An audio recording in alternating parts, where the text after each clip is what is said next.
This is the story of a young black girl, a girl who was just driving home one quiet night in America. Her name was Maya Johnson, strong, kind, and innocent. But that night, flashing blue lights stopped her life forever. The police said she was smuggling drugs. But was she really guilty, or was someone setting her up? What happened next shocked everyone. Stay with me till the end, because the truth will leave you speechless. Before we begin, don't forget to subscribe to our channel, The Black Girl Narrative, so you never miss our next powerful story. Now, let's begin. Night sits on the highway like a heavy coat. The road is long, black, and almost empty. Streetlights blink in slow gaps. The air feels cold and thin as if it knows a secret. A small black car moves through the dark, steady and calm like a quiet heartbeat. Inside the car is a young black woman named Maya Johnson. She is 23. She wears a blue hoodie and keeps both hands on the wheel. A birthday bracelet from her friend shines on her wrist. Her face is soft but tired. She is driving home after a long day. A simple song plays on the radio. She hums along. She is not thinking about danger. She is thinking about her bed, her mother's morning text, and the errands she will do tomorrow. Then she sees it, the glow of blue and red in the mirror. One police car, then a second one behind it. The lights are bright and hard like sharp teeth in the dark. Maya's chest tightens. She does what she was taught. She slows down. She signals. She pulls to the side. She turns off the music. She lowers the window. She puts her hands at 10 and 2. She speaks to herself in a whisper, be calm, be clear, be safe.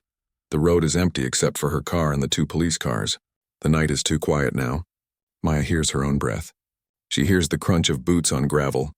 A flashlight beams through her window and paints her face in white light. It feels like a cold finger on her skin. Good evening, the officer says. His voice is flat. He looks at her license and her face and her hands. Another officer stands a few steps back watching. The first officer says she was driving too slow. Maya is confused. She nods anyway. She answers with short, steady words. Yes, sir. No, sir. She keeps her hand still. She tries to breathe slow. She thinks of her mother again. The officer's light slides across the front seats, the back seats, the floor mats. It lingers a second too long on the back seat. He asks where she is coming from. A friend's birthday, she says. He asks if she has anything illegal in the car. No, sir, she says. She feels her heart swing inside her chest like a pendulum. Back and forth, back and forth. Another beam of light now. The second officer steps closer. He looks over the car with quiet eyes. He asks the same questions, but in a cooler voice. Where are you headed? Any drugs, weapons, or cash we should know about? Maya shakes her head. No, sir. Her voice is small but sure. She knows she did nothing wrong. The first officer asks if he can search the car. The word search feels heavy. Maya remembers advice from her cousin. You can say no. She swallows. I don't consent to a search, she says, calm but shaking inside. The night gets even quieter, as if the trees are listening. The officers look at each other. A pause. Then the radio on one of their shoulders cracks to life. Static. A short message Maya cannot understand. The officer's face does not change, but something in the air does. He tells her to step out of the car. He says it is for safety. Maya unlocks the door with a small click. She steps out, hands visible, movement slow. Gravel presses sharp against her shoes. The cold air bites her cheeks. She stands by the car under the blue-red light like a person on a stage. The second officer circles the car. The first officer keeps talking. Calm words, careful words, like he is reading from a card. Maya's breath smokes in the night. Another car passes by and does not stop. Silence falls again. The second officer looks at the trunk. He asks about it. There's nothing inside, Maya says. Just a spare tire, an old jacket, a box of paper napkins. The officer asks for the key. I don't consent, Maya repeats, her voice thinner now. Backup arrives. A third police car. 2 more officers step out slow and sure. The small shoulder radios whisper. The night watches. Maya feels very small, like a dot on a map. She wonders how a normal drive became this moment. She wonders if she did something wrong without knowing it. She wonders if truth is enough. The officers speak in brief, clipped lines, words like policy and procedure and report. One officer walks to the front of the car. Another stands near Maya, close enough that she can smell his cologne. The third officer steps to the back and rests a hand on the trunk as if it is a door to another world. Maya tries to be brave. She thinks, I will call my mother. I will call a lawyer. I will go home. She thinks this will end soon. But the air tells a different story. The air says, not yet. The trunk opens, a small, simple sound. A lift of dark metal. Cold light falls inside the space. Everyone leans a little closer. For a heartbeat, there is nothing. Just the spare tire, the jacket, the old box. Then one officer moves the jacket aside. His flashlight stops. His mouth tightens. His hand reaches in, a black bag sits in the corner. It is not big. It is not fancy. It is just there, quiet and heavy like it has been waiting. The officer pulls it out and sets it on the edge of the trunk. The zipper is halfway open. White powder shows in a thin, pale line. The night breaks. Maya's breath catches. That is not mine, she says. Her voice is soft, but the words are iron. The officers look at each other. One nods slow. Another touches his radio. The blue and red lights seem to blink faster now. The highway feels narrower. The trees feel closer. He opens the bag. More white inside. Enough to make a life bend or break. The first officer looks at Maya and his face turns to stone. He says words that drop like keys. You are under arrest. Maya's eyes fill, but she does not cry. She stares at the bag as if it can speak. She reaches for memory, every minute of her day, every place, every face. Nothing explains this. Nothing. The cuffs click closed. In that moment, one question wraps around the night and will not let go. Was she smuggling? Or was she set up? And if she was set up, who put the bag in her car and why? The night keeps moving, but time slows for Maya. They guide her to the back seat of the police car. The door shuts with a heavy thud like a lid on a box. Through the window, she sees her own car sitting open, doors wide, trunk raised, the black bag on display like a trophy. Blue and red lights paint everything in fast, nervous colors. Maya's hands are cuffed in front of her. The metal is cold. Her fingers go numb, then tingle, then burn. She tries to breathe steady. She counts to 5. She listens. Outside, the officers speak in short lines. Call it in. Bag photographed? Chain of custody. The words are clean.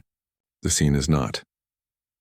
A neighbor from a house by the road stands on a porch in a bathrobe, phone in hand, recording. Another person, a man with a dog, watches from the sidewalk. The dog won't stop barking. The dog senses the fear that people pretend not to feel. Maya looks at her car again. Something is wrong. The trunk latch, a tiny scratch, pale and fresh, runs under the lock. She has never seen it before. It looks new. It looks like a small, fast story written with a sharp nail. She tries to tell herself, stay quiet. Wait for a lawyer. But another voice rises inside her. Look. Notice. Remember. She notices. On the back seat, the birthday bracelet she wore earlier is now lying on the cushion. She is sure she fastened it. She is careful with it. Why is it off? When did it fall? Small things can be big signs. Small things can be loud. An officer opens the rear door and leans in. His face is blank and professional. You'll be taken to the station, he says. You'll be searched and processed. You have the right to remain silent. He says the words like a script on a wall. He watches her eyes for a crack. Maya nods. Her voice is low. I want a lawyer. The officer nods once and shuts the door. The drive begins. The road rolls under them in long, straight lines. Inside the car, the smell of vinyl and sanitizer fills the air. The radio crackles sometimes, then goes quiet. The officer up front keeps his eyes on the road. The computer screen in the middle glows with simple blue boxes and simple white text. Her name, plate, a code she doesn't understand. Maya leans her head back. She studies the roof. She whispers to herself, the truth is still the truth. She repeats it like a prayer until it feels strong enough to stand. The car stops at a light. Red. Alone in the dark. The police car idles. Then Maya sees it. Across the intersection is a gas station. Bright. Open. A delivery van sits by pump 3, door half open. A man in an orange safety vest stands with a phone in his hand, head down, thumbs moving fast. His body is turned away from the camera above the pump. His face is shadow. He keeps glancing at the road, then the station, then the road again. Quick, nervous glances. Like a man counting seconds. The light turns green. The police car moves on. The van disappears behind them. At the station, the night turns to noise. Doors open. Voices echo. Fluorescent lights wash the color off everything. The walls are clean, but the air feels heavy, like an old book. They take her fingerprints. They take her shoes and her hoodie. They give her a gray sweatshirt that is too big. The cuffs leave small red half-moons on her wrists. A camera clicks. A number appears under her face. They put Maya in an interview room. The room is small, square, and cold. A metal table. 2 chairs. A camera in the corner, black and round like a quiet eye. The clock on the wall is the loudest sound. Minutes pass like hours. A detective enters with a paper cup of water and a notebook. He is careful, clean, and calm. He sits. He smiles a small, almost kind smile that never reaches his eyes. "I'm Detective Harris," he says. "Do you want to talk?" "I want a lawyer," Maya says again. He nods as if she gave the right answer on a test. "Of course," he sets the water down. "Until then, I'll just ask you to think. Think about who your friends are. Think about who had your keys. Think about why someone would want to use your car." Maya does think. Her mind runs through faces. Her friend group at the birthday dinner. The waiter who dropped a fork and said sorry twice. The parking lot near the party. Dark. One flickering light. A trash can turned over. The old man in a wheelchair who asked for directions. The delivery van that parked beside her for a full minute, engine on. Her stomach drops. "My keys never left my hand," she says, more to herself than to him. "I kept them in my pocket." Detective Harris writes something down. "Good," he says softly. "Keep remembering." He leaves. The door clicks. The clock keeps talking. Another person enters, an officer with a tablet. She checks the camera in the room, taps, waits, frowns. "Glitch earlier?" she mutters. "Glitch?" Maya asks. The officer doesn't answer. Minutes stretch. The building sings its normal night song.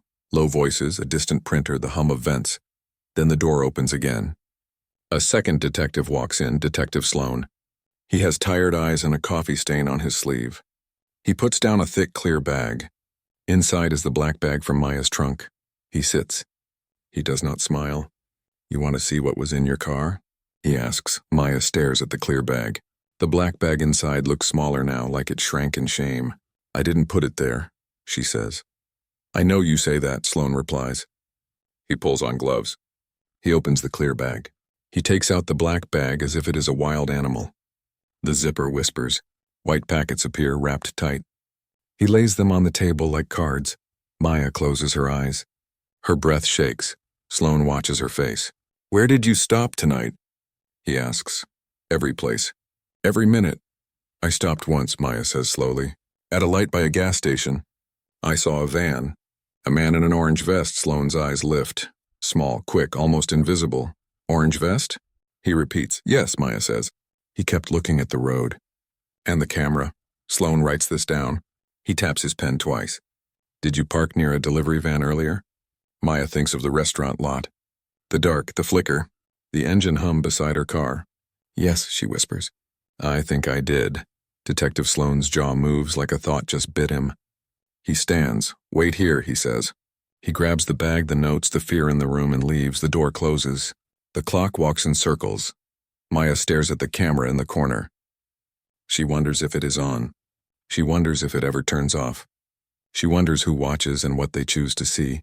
Her mind returns to the tiny scratch under the trunk latch. Fresh, bright, new, a fast knife story. She presses the image into her brain hard so it won't slip away. Footsteps return. The door opens. Detective Sloan steps in with Detective Harris behind him. Harris looks smoother now, like a man who has a plan. Sloan looks rougher, like a man who found a thread and is afraid to pull it. Harris sits. "We'll be checking cameras," he says. "Gas stations. Parking lots. Street corners. If there's nothing, you'll be charged." He says it like weather. "And if there is something?" Maya asks. Harris's smile returns, small and thin. "Then we'll see." Sloan doesn't smile. He places a small plastic tag on the table, the kind used on deliveries. It is torn at one end like it broke free of something. There is a number on it and a logo of a company Maya has seen 100 times on street corners. "Where did you find that?" Maya asks. Sloan's voice is low. "Floor of your trunk under the mat." Maya swallows. The tag looks harmless. It also looks like a key. Harris pockets the tag. He stands. "We're done for now," he says. "You'll be taken to holding," Maya nods. She looks at the tag one last time. She looks at Sloane's tired eyes. She looks at the camera that might be watching and the clock that never stops. As the door opens, a single thought cuts through the noise like a thin, sharp light. If the truth is here, it is hiding in plain sight, on a camera lens, on a plastic tag, in the scratch of a trunk lock, in the eyes of a man in an orange vest. The hallway waits. The night waits. And somewhere someone is already one step ahead. Detective Sloane does not waste time. He leaves the room and heads straight for the tech desk. "Pull every camera," he says. "Gas station at Ridge and 11th, the restaurant lot. Street corners now." The tech scrolls fast. Screens bloom with shaky night video. Gray, cold, real. There it is. The gas station. Bright lights. Pump 3. A white delivery van. A man in an orange vest keeps his head low. He checks his phone, looks at the road, looks at the camera, looks away. His face stays in shadow. Sloane leans in. Zoom, the tech zooms. The image breaks a little. Still they catch a partial plate 7K2 and then glare. "Pause," Sloane says. "Back 5 seconds. The man in the vest lifts his hand. He is holding something small and black like a car fob or a scanner. Sloane writes one word in his notebook, fob. He switches feeds. Restaurant parking lot, 2 hours earlier. Maya's car sits under a weak light. The delivery van slides in beside her, engine humming. The orange vest man steps out. He does not look at the restaurant. He does not deliver a package. He walks past Maya's car once, slow, casual, then again closer. He stops at her trunk, his hand moves. A quick motion, sharp and practiced, he walks away. Sloane's jaw tightens. Mark that frame. He checks the street cam a block from where Maya was pulled over. 2 patrol cars wait in a side street before she passes. Their lights are off. Engines on. 15 seconds after Maya's car goes by, the patrol cars roll out. "Who called them?" Sloane asks. No answer. No record on the dispatch log. The tech frowns. It shows nothing. Like a hole in the tape. A glitch. Sloane's eyes narrow. He calls Harris. "We need the sergeant who assigned that traffic unit." Harris sounds smooth. Already looking. Sloane hears talking behind Harris. Quick coded. Doors closing. Papers moving. He goes back to the first feed. Gas station. Pump 3. The orange vest man finishes his phone message. He looks up directly at the camera for half a second. Pause. His face is blurred by light. But Sloane sees a scar near the temple, small and white like a line of chalk. Sloane has seen that scar before. On a file photo. A confidential informant tied to a delivery company. Street name Trey. Sloane taps the table. "Run, Trey," he says. Connections. Old cases. Who signs his checks? The search comes back fast and then it stops. A red error flashes on the screen. Access denied. The tech blinks. "Someone locked this file just now." "Who?" The tech swallows. Internal lock. From upstairs, Sloane closes his notebook. His face goes still as if he is listening to something only he can hear. In holding, Maya sits on a narrow bench. The gray sweatshirt hangs off her shoulders. A woman in the next cell whispers, "You okay?" Maya nods. "I didn't do it." The woman nods back like she has heard this 100 times and believes it anyway. The door opens. A public defender steps in, young, wide awake. "I'm Ava," she says softly. "I'm here for you." Maya breathes for the first time in hours. Ava listens fast and clean. The gas station. The van, the orange vest, the torn delivery tag, the fresh scratch under the trunk lock. Ava writes it all. "Good. Details keep you safe," she says. "We'll demand the videos," Maya nods. There's truth in the cameras. Ava looks up. There's truth in patterns, too. Detective Sloane drives to the gas station. The night air smells like oil in winter. Inside, the clerk rubs his eyes. "I remember the vest guy," he says. "Didn't buy gas. Walked in, used the bathroom. Left fast," Sloane points at the ceiling. "Your camera inside, still records?" The clerk nods. "Only store area. Bathroom has no cam." Sloane asks for the inside feed. The screen shows the orange vest man entering, head down. He doesn't look like a thief. He looks like a man on a clock. He turns his face slightly. There, the scar again. Unmistakable. Then something else. He meets a second man near the door. Not a uniform. A plain jacket. Baseball cap low, they do not speak. They just touch hands for 1 second like passing a coin. Freeze, Sloan says. The second man's cap shifts. A police ID card flashes on his belt. Not patrol. Narcotics. Sloan feels the floor tilt. 2 cars waiting before the stop. A ghost call. A locked informant file. A handshake in a bright store. Back in the station hallway, Sloan catches Harris by the arm. "We have a problem," he says. Harris's smile is thin. "We have a case." "We have a setup," Sloan replies. Harris's eyes go cool. "Careful." Sloan holds up a still image. Orange vest plus narcotics badge in the same frame. "Careful of what?" he asks. Harris steps closer, voice low. "Careful of making enemies you can't see." A phone buzzes in Sloan's pocket. "Unknown number." He answers. A man's voice whispers, "Stop digging, or the next bag won't be in her trunk." The line dies. Sloan stares at the phone, then at the photo in his hand, somewhere in holding. Maya closes her eyes and repeats her one truth. "I did not do this." And somewhere outside, a white van rolls past another camera, the logo bright, the driver's face still in shadow, headed toward a place where cameras stop and stories change. The pattern is there. The proof is close, but someone is closing doors fast. The door clicks. The room breathes cold. Maya sits at the metal table in the gray sweatshirt. Her hands rest flat, fingers spread. She is trying to be calm. She is trying to be stone. The camera in the corner watches without blinking. Detective Harris enters first. Smooth. Polite smile. A folder in his hand, thick with papers that look louder than they are. Detective Sloan comes after him. Quiet eyes. Coffee stain on his sleeve. No smile. Harris sets the folder down. "We can help you," he says. "But we need help too." Maya says nothing. She has a lawyer now. Ava sits beside her, pen ready, voice steady. "My client won't answer questions," Ava says. "You have the video feeds. Use them." Harris's smile does not move. Videos don't explain everything. Sloan opens a clear evidence bag and slides out a delivery tag torn at one end. He places it on the table like a small flag. Ava leans in. "Where did you get that?" "Trunk under the mat," Sloan says. Maya looks at the tag, then at Sloan. "There was a white van," she says softly. Orange logo. "A man in an orange vest," Ava taps her pen. "And a scar on his face," she adds. Harris's eyes flick up just for a second. "Many men have scars," he says. Sloan slides a printed still from the gas station camera. It shows the orange vest man and a second man with a police badge on his belt. Barely visible, but there. Hands touch. 1 second, Ava's eyebrows rise. "Who is the second man?" Harris doesn't answer. He closes the folder. "You'll be arraigned in the morning," he says. "Possession. Maybe intent." His tone is soft like a blanket. His words are knives. The door opens.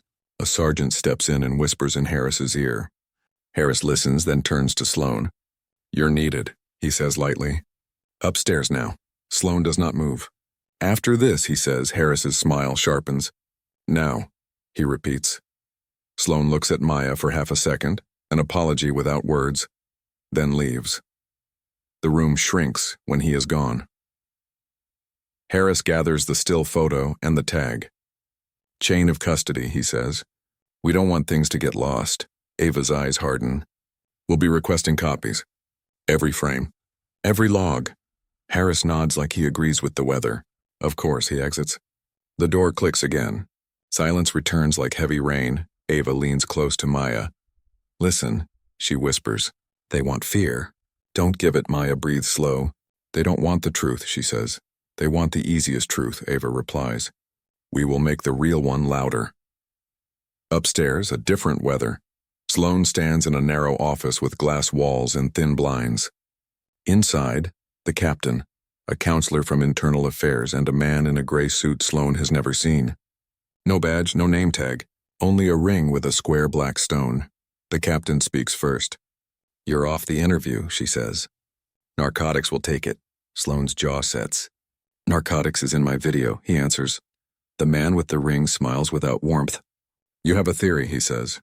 "Keep it to yourself until it is proof." Sloan looks at the captain. "We have a CI tray linked to a delivery company." His file just locked itself. Someone upstairs hit the wall. Internal Affairs watches him, eyes tired. "Can you prove tampering?" Not yet, Sloan says. Then you have a feeling, the man with the ring says. Feelings don't stand in court. Sloan steps closer to the glass. He can see the bullpen below. Phones, coffee cups, paper, noise. He speaks without turning. A woman is going to be charged for something we might have planted. Maybe not us, but our shadow. The captain's voice is low. Choose your words. Sloan turns. I am. The man with the ring lifts a folder. It is slim, almost empty. You have a family, detective? He asks softly. Sloan stares. I have a badge, he says. Badges bend, the man answers. Lives break, a pause stretches. The blinds hum in the vent air. Then the captain ends it. Sloan, go home. He doesn't move. That's an order, she says. He leaves without a word, but not without a plan. Downstairs, Ava files motions, quick, sharp. She asks for body cam from every officer on the traffic stop. She asks for dispatch logs. She asks for narcotics assignments for the last 48 hours. She asks for every camera within 1 mile of the gas station and the restaurant lot. A clerk says, that will take time. Ava smiles without humor. Then start counting, she returns to Maya. We push for bail, she says. But they'll fight it. Why? Maya asks. Because the bag looks clean, Ava says. Because clean stories win. Until we make them dirty. Maya nods. I can fight, she whispers. I just don't know how long. Ava's gaze softens. Long enough. The lab calls. A tech in a white coat speaks to Harris in a hallway. Quick tests say cocaine, he reports. But there's something else. Binding agent is unusual. Also, there's no print on the inner packets. Outer bag has partials, but they're smudged, like they were wiped and then touched with gloves. Harris signs the sheet. Put consistent with narcotics, he says. The tech hesitates. Do you want the unusual agent in the report? Harris smiles his thin smile. If it helps the truth. The tech stares at the paper and wonders what truth means tonight. Sloan does not go home. He drives to a trailer yard near the river where delivery vans sleep in rows. He parks in shadow and waits. The night smells like rubber and rain. A single floodlight buzzes. At 2:13 a.m., a white van rolls in. Orange logo, cracked taillight. Sloan's phone vibrates. Unknown number again. He answers. A soft voice. Detective, let it go. She'll plead. She'll walk with time served. The machine keeps moving. Sloan watches the van park. Machines need power, he says. Who plugs you in? The line is quiet, then dies. The van's door opens. A man steps out. Orange vest, head low. He rubs his temple where a thin scar catches the light. Sloan raises his phone. He doesn't record video. He takes stills. Many. Clean. Clear. Cold. A second figure steps from the shadows to meet the orange vest. No uniform. Plain jacket. He hands over a small envelope. Their hands touch, 1 second, like in the store. Sloan's finger hovers over the call button for internal affairs, then stops. If he calls now, the van will vanish. The men will vanish. The files will lock again. He makes a different choice. He steps out of his car and into the light. Evening? Sloan says. Both men freeze. The orange vest blinks, weighing fight or flight. The second man turns his face away, but not fast enough. Sloan sees the badge flash and the name mostly covered. Funny thing about cameras, Sloan says, voice calm. They don't forget. People do, no one speaks. A dog barks far away. A train horn cries once, thin and lonely. Sloan nods at the envelope. Chain of custody's a careful thing, he says. You drop it, it breaks. The orange vest swallows. You don't know what you're opening, he says. Sloan steps closer. A door. Behind them, a light clicks on in the trailer office. A silhouette stands in the window, watching. Sloan keeps his hands visible. Here's what happens next, he says. You both get in my car. We take a quiet drive. You tell me who made the call for that traffic stop. You tell me who locked the file. You tell me who owns the scar. The second man, plain jacket, laughs once, low and bitter. You think you're the hero? Sloan shakes his head. I think a girl is in a cell for your convenience, a beat. The world holds its breath. Then tires crunch gravel behind Sloan. Headlights bloom. 2 cars, fast. Narcotics. The orange vest lifts his hands. The second man takes 1 step back into the dark. Sloan does not turn. He says 1 sentence for them and for the night. If I disappear, the photos don't. The new cars stop. Doors open. Boots hit ground. Maya in her cell wakes from a thin sleep with a start. Heart racing for no reason she can name. Somewhere, either in the yard or in the station, something is about to break. Gravel crunches. Headlights burn the yard white. Detective Sloan stands between the orange vest man and the plain jacket man. 2 narcotics cars stop hard. Doors slam. 4 officers step out, faces flat, hands near holsters. Evening, Sloan says, calm but ready. Put your hands where I can see them. No one moves. The plain jacket man tilts his head. You're out of your lane, Sloan. Truth has no lane, Sloan answers. It only has light. A voice comes from behind the narcotics line, cool, smooth, practiced. Lieutenant Vega. Sloan knows the name. He has heard it in whispers. Vega walks forward, smile light, eyes hard. We're working a case, he says. You're blocking it. Sloan nods toward the orange vest. Your case plants bags in a girl's trunk. Vega's smile doesn't change. Our case removes worse bags from worse cars. Math detective. The orange vest man, Trey, does not look up. His fingers twitch by his sides. The thin scar near his temple glows pale under the floodlight. Sloan raises his phone. I have photos, he says. Van faces the handoff. If I vanish, they don't. Vega glances at the narcotics officers. A small signal passes. Guns stay down. Tempers stay up. Talk, Vega says. Sloan points at Trey. He was at the restaurant lot. At the gas station. He touched Maya's car. He left a delivery tag in her trunk. Then your guy met him in the store and again here in the yard. Why? Vega shrugs. Informants inform. Sometimes they place, sometimes they pull. You don't ask a fish how the ocean works. You just catch bigger fish. Who made the ghost call for the stop? Sloan asks. Dispatch has a hole. Vega's smile thins. You keep saying words like ghost and hole. Sounds like a story, not proof. Sloan pockets the phone. Then give me proof. Let Trey talk, here, on camera. Vega turns to Trey. Say nothing. Trey finally looks up. His eyes shake. His mouth opens, then closes. He is not made for speeches. He is made for tasks. The plain jacket man slides one step back, shadow hugging him. His badge flashes and hides again. Sloan catches 2 letters on the nameplate, RN. Not enough, but not nothing. A second set of lights rolls into the yard. A small gray sedan. Door opens. Ava, the public defender, steps out with a tablet hugged to her chest. Her hair is tied back. Her voice is steady. Detective, she says to Sloan, you sent me a pin. I came. She turns to Vega. Counsel is present now. If any person here is acting as an agent of the police, they can be questioned in my hearing. Or we can do this in front of a judge at 9 a.m. Vega laughs soft. Public defenders don't get field invites. Ava smiles once, thinner. Truth does. And truth brought me. She holds up the tablet. On the screen, a paused gas station camera frame. Orange vest touching hands with plain jacket. Badge half seen. Another swipe, restaurant lot frame, tray at Maya's trunk. Another swipe, a new clip. A neighbor's phone video from the stop, angle wide, sound rough. It shows something small but loud. An officer's body cam light is off when it should be on. Where did you get that? Vega asks. Ava nods to the gray sedan. A young woman steps out, the porch neighbor. She looks scared and brave at once. I posted it, she says. But it kept disappearing.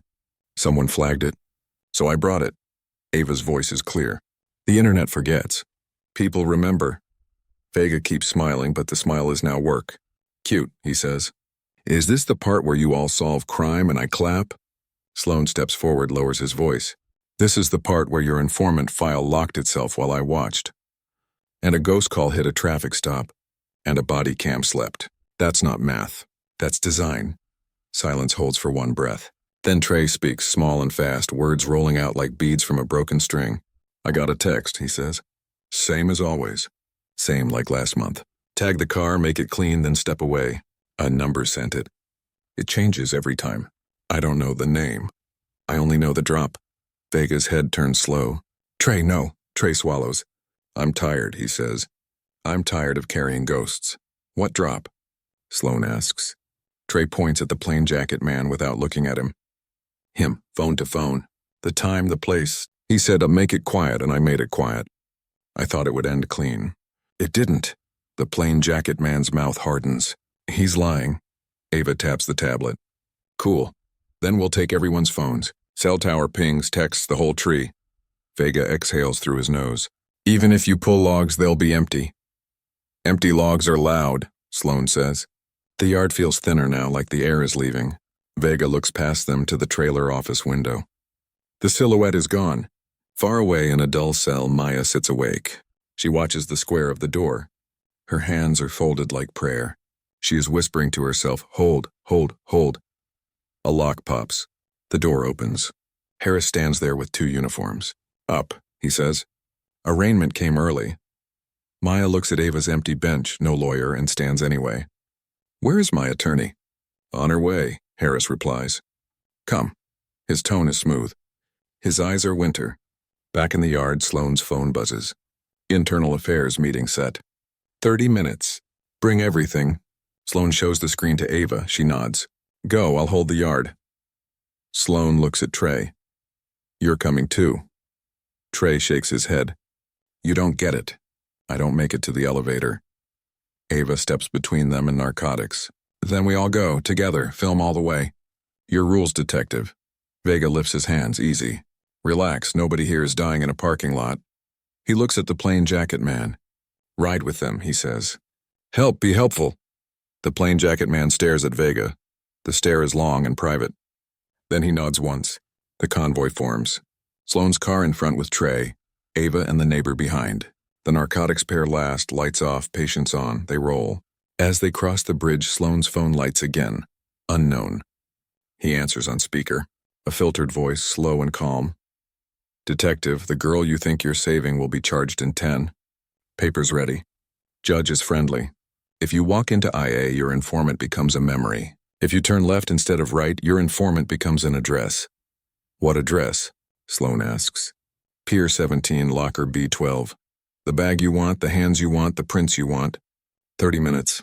Choose a story. The line clicks dead. Ava hears it. Trap, she says. Sloane's jaw tightens. Maybe. Or it's the only door still open. Behind them, the narcotics car drifts a little closer like a shark tasting water. Left or right, Ava asks. Sloane looks at Trey. Trey looks at the river. He whispers, they like to solve problems with water. Sloane signals left. Ava swears under her breath, then presses record on her phone and places it on the dash. If we drown, it uploads. The neighbor in the gray sedan follows, eyes wide, hands locked on the wheel. They reach Pier 17, old wood, old ropes, the river breathing dark. The wind tastes like rust. Locker rows sit under a broken light. Numbers climb. B12 waits with a dull lock. Sloane stops the car. No one splits, he says. They walk together. Steps echo. Somewhere a gull cries like a hinge. Trey's hand shakes as he enters the code on the pad. The lock pops. The door swings open. Inside, a black bag, twin to the one from Maya's trunk. Beside it, a burner phone wrapped in tape. On the tape, a number written in neat block letters. Under the phone, a plastic badge sleeve with a name inside. Ava reads it first. Her face goes very still. Behind them, tires hiss on wet wood. Lights rise. And in a concrete room miles away, a judge lowers a stamp over paper with Maya's name on it. While the truth sits here in a locker, waiting to be either saved or erased. Wind cuts the pier. The river breathes cold. Sloane, Ava, Trey, and the neighbors stand tight around locker B12. Inside sits a black bag, a burner phone, and a badge sleeve with a name card inside. Ava lifts the sleeve with 2 fingers. Careful as surgery. She turns it so Sloane can read. The card is plain. White. Official. Detective Harris. The air goes thinner. Trey steps back like the name hit him. I don't know that, he whispers. I don't. Ava's voice stays level. You know it now. Sloane doesn't speak. He takes a slow breath and pulls a cheap plastic evidence bag from his coat. He slides the sleeve inside, seals it, writes the time. Phone's out, he says.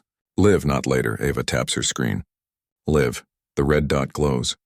The neighbor lifts her phone too, hands shaking but steady enough. Live, she echoes. Trey stares at the burner phone wrapped in tape. It will ring, he says. They like to ring it after.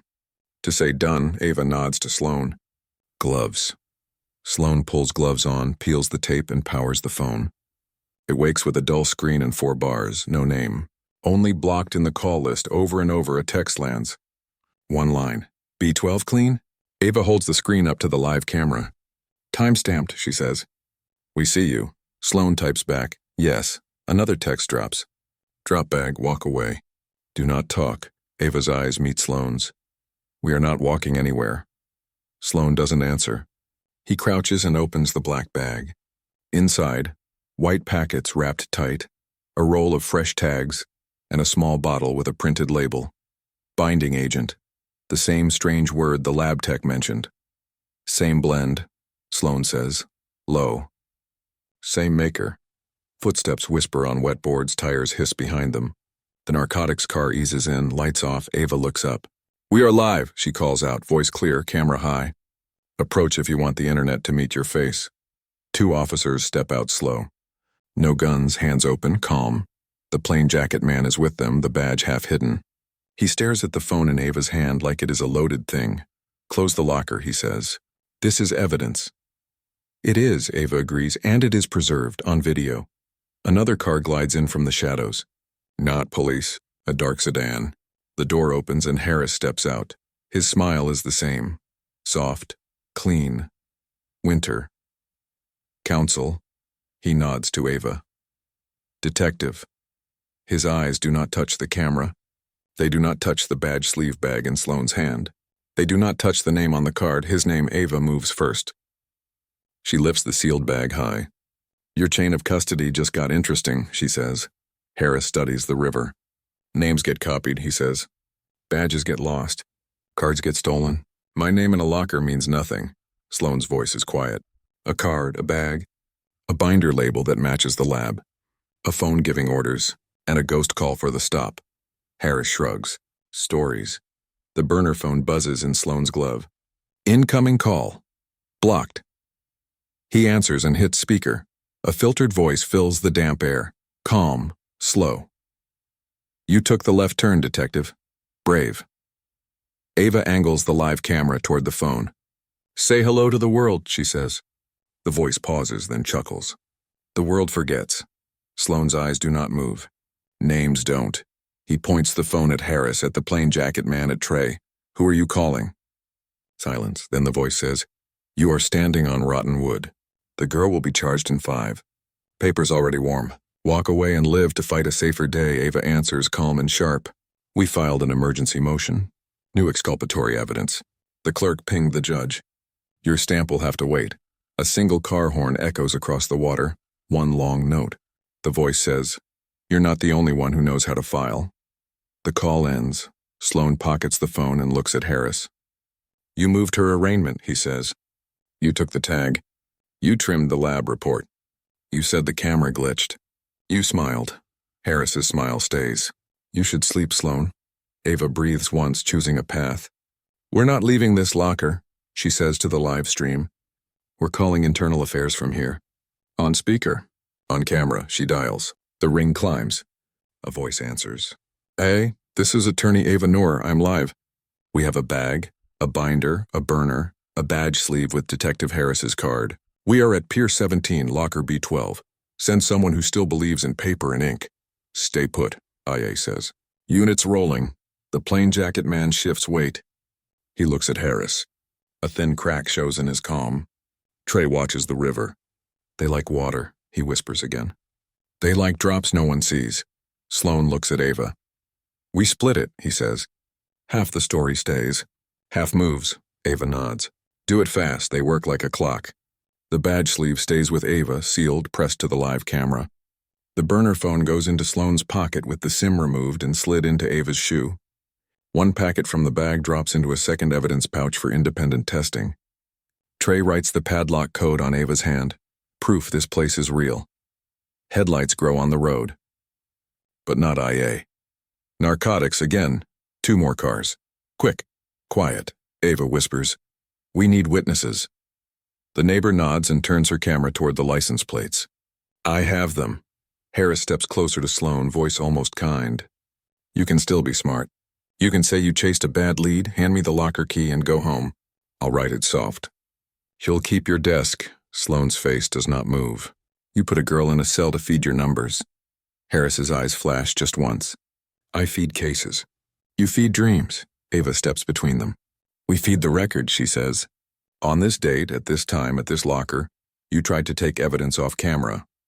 Harris turns to the lens. For a heartbeat, the smile falls away. Skin, bone, truth. Then the smile returns. You think that red dot saves you? It only makes you loud. Sloane hears something behind the cars, a small engine, quick like a boat. He looks past Harris. The river is darker there. A shape moves under the pier. Ava sees it too. They want the bag, she says. They'll take the whole locker into the water. Sloane lifts the open black bag and hands it to the neighbor. Hold that. Both hands. Don't let go. If they grab you, throw it. The camera will see where it falls. The neighbor swallows. I can hold. Trey steps forward, surprising himself. He pulls the roll of fresh tags from the locker and drops them into Ava's tote. Now they're on your chain, lawyer. Ava zips the tote and hugs it close. Sirens, finally. A different pitch. IA's car turns onto the pier. Light bar steady, paperwork in its face. Harris's jaw tightens. Vegas people shift. The boat sound under the boards fades back as if it thinks twice. Internal Affairs steps out. 2 officers and a woman with a tight bun and a stricter voice. Phone's on the hood, she says. All of you. Right now. Ava lifts her live stream high for one last frame. Pier 17, Locker B12, IA on scene. She ends the live and starts a backup recording anyway. Sloane lays his phone on the hood, then the burner beside it. This one holds your ghost, he tells IA. Texts, times, orders. Ava places the sealed badge sleeve on the hood. This one holds your name. She does not look at Harris. She doesn't need to. The IA woman studies the items, then the faces. Harris speaks first, smooth as ever. Counsel grandstands. Detective overreaches. My card in a locker proves only theft. IA's gaze slides to the neighbor with the bag in her hands. What's that? Twin, Sloane says. Same blend as the first bag. Same maker. Same night. IA nods once. We'll test it ourselves. A phone rings on the hood. Not Sloane's, not Ava's. The burner lights up, blocked. The IA woman answers on speaker. Internal Affairs. The same filtered voice sighs. Too slow, the line dies. IA collects the items. Papers slide. Seals snap. Numbers get written that will not love erasers. Across the city, Maya stands in a cold courtroom in a too big gray sweatshirt. A judge holds a file with her name. A clerk whispers in his ear. The judge pauses, looks at Maya, then at the file. Emergency motion noted, he says. We will recess for 1 hour. Harris's empty chair at the prosecutor's table stares at the air. Maya closes her eyes. She does not smile. She does not cry. She only breathes. Back at the pier, IA finishes their first sweep.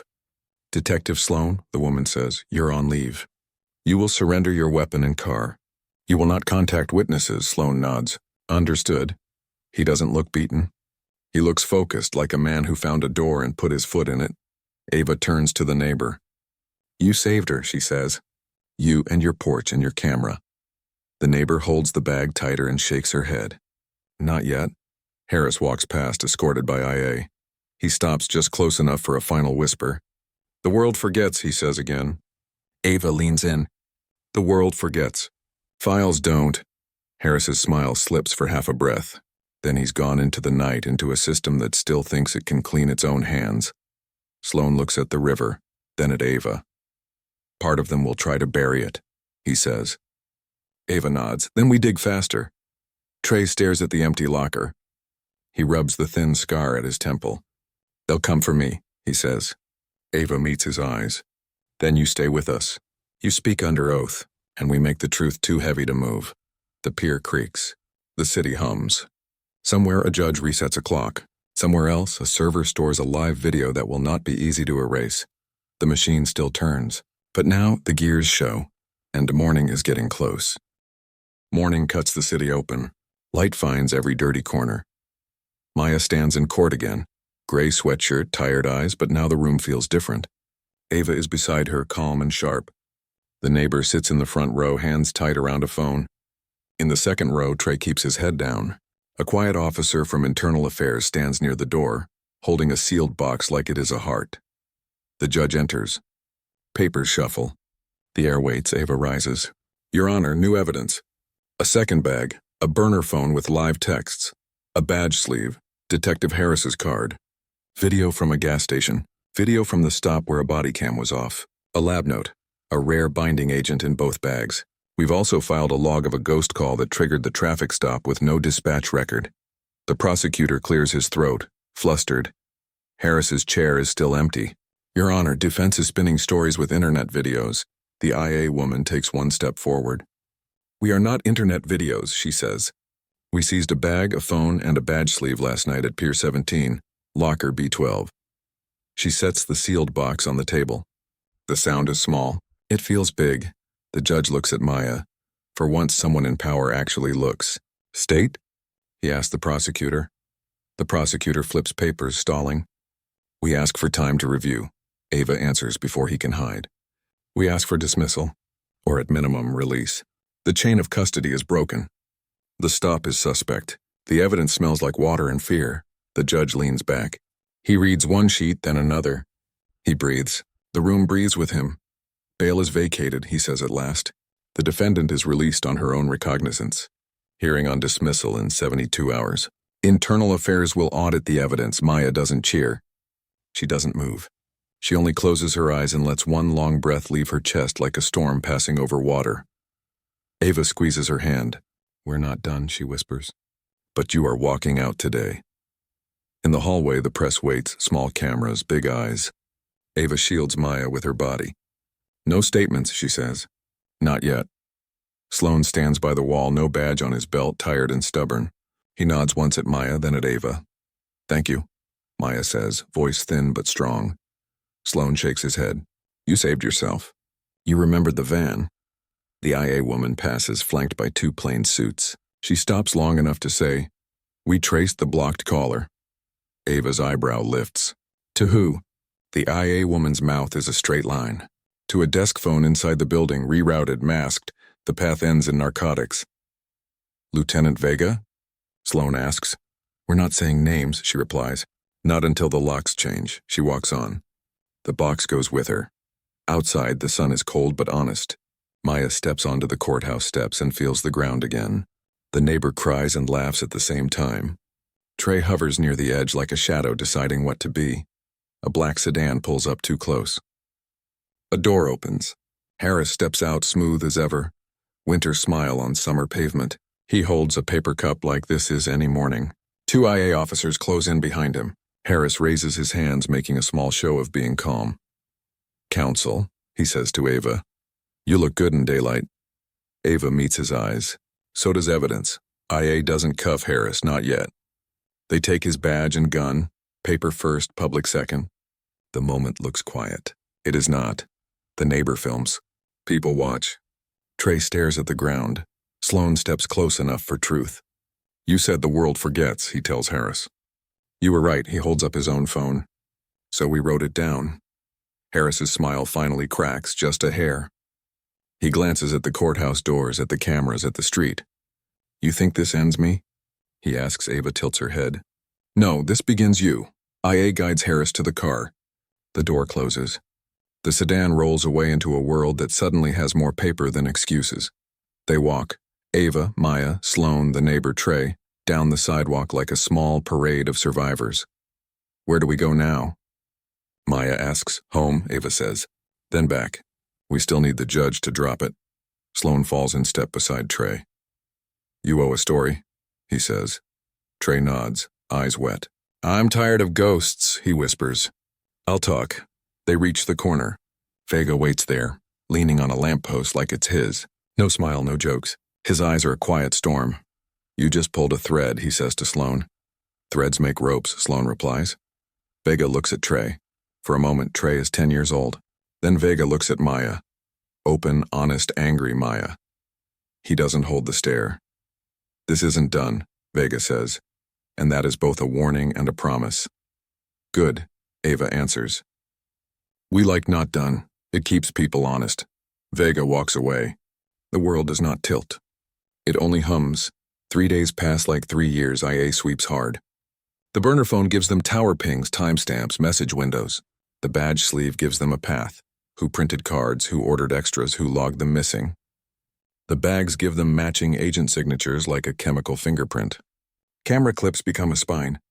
The ghost call becomes a hole someone has to explain. At the next hearing, the judge is already reading when everyone sits. The prosecutor's face is new. Harris's seat is empty.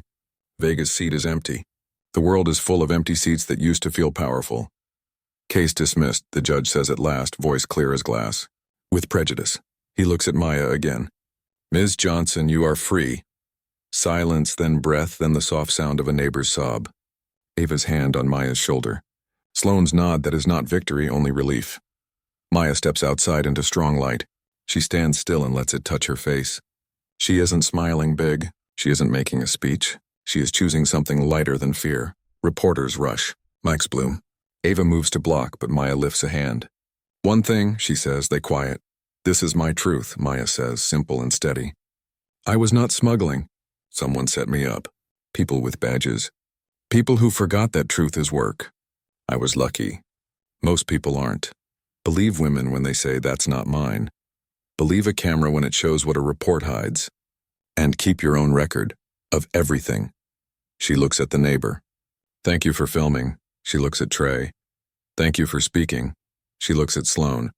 Thank you for not folding. Then she looks at Ava. Thank you for teaching me to hold the line. Ava smiles, small and real. You held it, she says. We just stood with you. A breeze lifts the edge of Maya's sweatshirt like a flag. That night, the river is quiet.